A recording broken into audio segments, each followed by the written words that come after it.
Welcome to today's lesson. It is understanding the major scale on two strings using the power of 33 and 44, or 43 and 34. Wait, what? All right, let me explain. Let's say you had a root note and you wanted to know how to turn that root note into a major scale on your guitar fretboard. Well, it works like this. Wherever your root note is, this is what is around your root note. And it starts with this magic square right here. So let's draw out a square of notes. And for example today, we've drawn a fretboard here, so you could match it up with something on your guitar.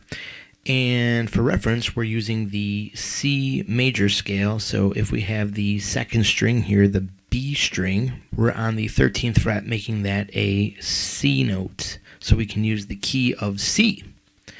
And because we're using the key of C, we're going to write down something about the key of C right here that we should know about. The key of C, the Do, Re, Mi, Fa, Sol, La, Ti, that makes up a scale. Fa, Sol, La, Ti, Do, C, D, E, and F, G, A, B we know as the C major scale, beginning with C, and the important part to know is right here where the T and the Do always fall next to each other, and the Mi and the Fa always fall next to each other for those totally in the beginning. Let's actually start at a point that will help the beginners out. Here we have the 12 tones of the Western scale. Listed here is 1, 2, 3, 4, 5, 6, 7, 8, 9, 10, 11, or 1, 2, 3, 4, 5, 6, 7, 8, 9, 10, 11, 12. And we have the all the intervals listed underneath here, so you can kind of get an idea of what these 12 tones are. And they fall into, this helps group them into ideas, but that's not what our video is about today. So we're just going to look at really quick how there's twos are together there, threes are together there, happy and sad, very important. Your fourth is there, your group of fifths, there's 3 fifths in a row, flat, regular, and sharp, then a sixth, then there's a group of sevenths, a flat 7 and a major 7. All of them are flat and regular, flat and regular. Okay. So moving down the list here, that's all you just need to know, that they all have a name. To get to this part here is why I wrote this. Let's select let's select the whole notes here and write them here so we can understand. We have a 1, 2, 3, 4, 5, 6, 7 pattern here. If we take out all the flat intervals and just write down the whole intervals, you see something interesting develop. You have a pattern of 1, 2, 3 butted up to a 1, 2, 3, 4. And what we're going to give this is a Do, Re, Mi, Fa, So, and you guessed it, La, Ti, which butts up against the Do, and the T's butted up against the Do. So we have a half step and a half step. Very important, that half step. For what we'll show you next now, what we're going to do for our lesson here, you can see we've translated it into one of the keys that uses all the whole notes, and that is if we put a C here, we skip the C sharp D flat, skip the D sharp E flat, we skip the same thing with the F and the G, same thing with G and A and B. So what we end up with is C, D, E, F, G, A, B, or what I like to say is C, D, and F gab. C, D, and F gab. What I tried to illustrate up here is that once again you have a group of 3 and butted up to a group of 4. So that's your important part that translates to a guitar, and also these half steps also translate into some guitar geography that you want to know about. So we'll get into that next. Here, let's hear this this group of 3 and 4, C, D, E, and F gab as played on the piano.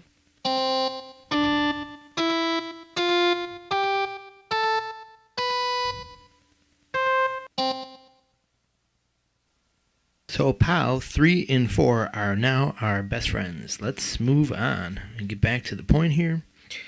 Here we have a fretboard, but you don't even really need a fretboard to know this, drawn out, but I guess for reference here, we're going to make a grid of 4 notes that are going to be played like this, and we're going to use the 13th fret on the B string to put this right on our C note, because this square here is where our root note always is. Or let's say we chose C, the 13th fret of the B string right here. We always have this series of notes surrounding it in the sense of a major scale. That's 12 and 13, and 12 and 13 on the E string. Okay, let me show you this. C, D, E being our 3, F, G, A, B, our 4, 5, 6, and 7 being there. Let's write F, G, A, B here, and let's write F, G, A, B here, and then let's fill in our C, D, E right here. Butt it up next to it, C, D, E, and C, D, E, giving us a square of notes that we were talking about.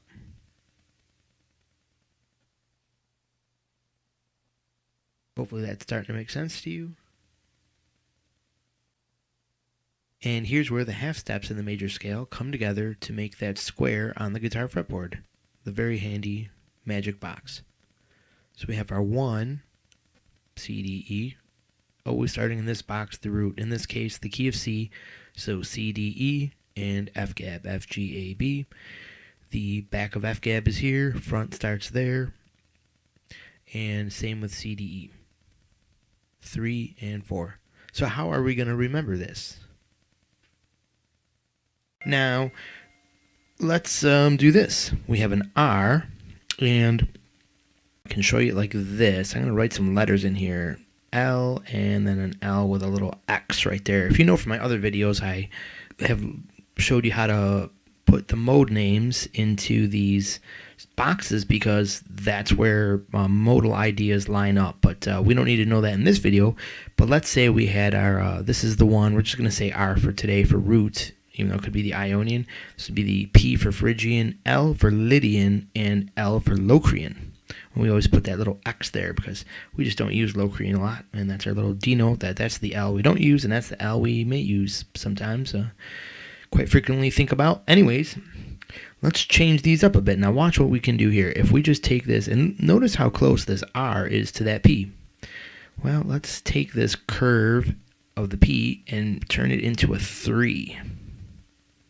Let's take the curve of this R and also turn it into a 3.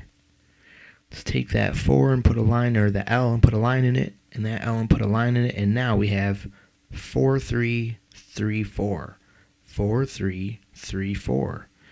And as you might have guessed, if that R is, or that 3 now is C, our root note is C, it's C, D, E, and F, G, A, B. So we'd have C, D, E. You have 3 notes here.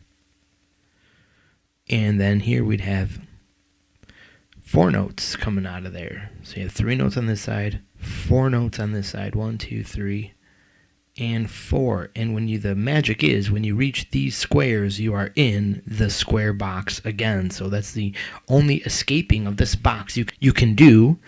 And keep in mind, we have 7 notes in a major scale, any major scale, and here we are using 4 of them, so there's only 3 that we can be away from this box. This one, and this one. These have to be the box. This has to be the box. Let me show you.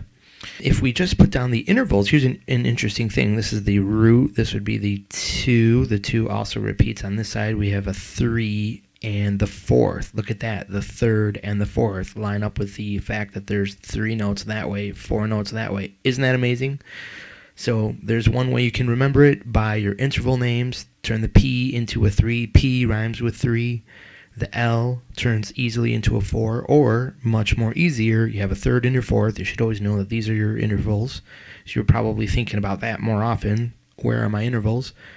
And for a 7 here, though, I don't know how that translates into a 4. You'll just have to memorize that 4 and 4, 3 and 3. So if maybe all you need to know is this is the 3rd and this is the 4th, and by the rules that make yourself a rule that the 4th is always on this side and the 3rd is always on that side. It crosses over like an X. Nice geometry there showing up for you. So if we have a 2 and a 4, then therefore we should have a 3 and 3. So there's where you have, 2 in the middle, so meaning a 4 and a 3. So then we have 3 notes on this side. And there. And 4 notes coming out of here. So we have 1.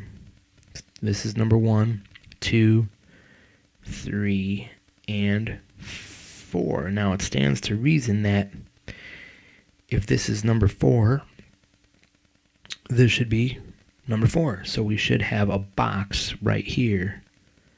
And before we go drawing a perfect box, which is what it essentially is, we have to remember the very annoying B string shift on the guitar, where the B string is always set in this way. So we're going to shift that box, and we have a box right there with our 3, 3, 4, 4.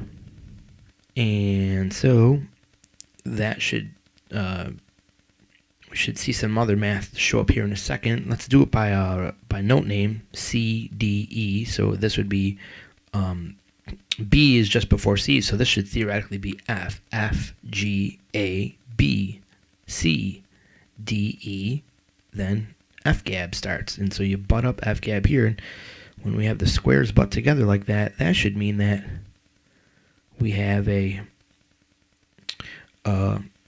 we're in the side of a square, and the squares don't line up. You know, it wouldn't make sense for it to line up exactly on the same string, so it's always coming up a string. Now, if you notice that we're drawing the same exact box as here, 1, 2, and 3, and 4, and then this should be your 7 and your 1. If that's true, and of course, 4, 3, you can think of it either way. There's 3 notes on that side, 3 notes on that side. This is the 7 and the 1. That's still the 3rd and the 4th. Then, in theory, we should be able to list, this should be note number 13, or box number 13. If we drew all this right, let's check ourselves out. We got 1. There's the octave repeating on the 13, or back to the 1 again. Great. 12 notes from the 1 to the major 7th, and back to the 1 again. So there, you see all the geometry of the fretboard work out there with your, what we're going to call the 3, 4 idea of the box. There's a lot more neat things that this box does, but if you're in a jam, your brain farted and froze up while you're in the middle of maybe jamming a little one of these.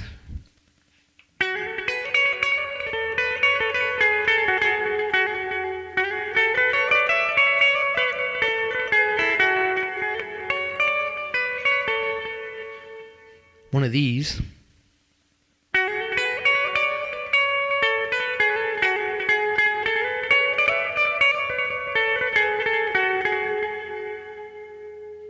And you just forgot where you were. You could hop down 3 notes from there, and you're going to be in the box again. I'd be able to see as I got down here that I wasn't in, new unfamiliar territory. I was in familiar territory in the bottom of the Aeolian shape of the pentatonic. I'll build a quick pentatonic off of that right there. Kaboom, kabam, kaboom, kabam, kaboom, kabam. And so I'll leave you with that today. So we have our 3344 box, or 4334. That's what we were talking about in the beginning. And I'm going to leave you with this neat little thought here. If 4 is more than 3, basically this box would have a little bit more than that box. And that box would have a little bit more of this box. So we'd have our 4 there, and our 4 there, and our 3 would be in the other box. And hey, look familiar, huh? I'll leave you with just this pool of notes today and me playing something in F Lydian. My F note falls on the 4th, so if I put an F drone on my keyboard here, we should theoretically be able to hear the F Lydian sound. Let's try it.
Yeah, so there was that. Just jamming around a little bit for you to hear knowledge of the fretboard. Well, hey, I hope you dig this lesson today. It was quick, short, easy, I hope, and the whole sound was better. Leave your comments, questions below, and we'll go from there. Thanks. Talk to you later. Bye.